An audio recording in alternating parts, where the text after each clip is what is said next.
एकूण आता ह्याच्यावर मका ऊस काय थोडा संपला होता, पण मकाचं मेन पीक ह्याच्यावर जातं. आणि आम्ही एकदम पाणी कमी असताना आमच्याकडे पाऊस म्हणजे डिसेंबरलाच पाऊस झाला ह्याला, मे मध्येच पाऊस झाला. बरोबर आहे, सोलापूरला यावेळेला पाऊस कमी झाला, एकदम कमी झाला. त्यामुळं मग ह्या मशीनचा असा फायदा झाला की मक्याचे एकदम उत्पन्न चांगलं निघालं. अच्छा. आता एकरी आम्हाला जवळपास 80 पोती भरतील आता.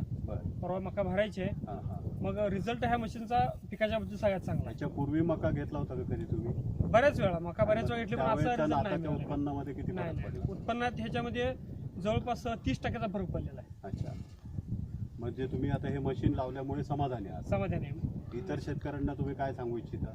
त्यांना माझा हा सल्ला असेल की ही मशीन बसवावी, कारण जिथं क्षाराचं प्रमाण जास्त आहे तिथं, कारण आता बोरशिवाय पर्याय नाही.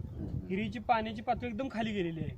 400-500 फुटापर्यंत पाणी उपसावं लागते. बरोबर आहे. आणि नदीतलं सुद्धा पाणी जितकं वर आपण उपसल आता, त्याच्यानंतर हे क्षाराचं प्रमाण अजून वाढणार आहे. ओके, तुम्ही आता हे किती हजारला मशीन घेतलं आहे?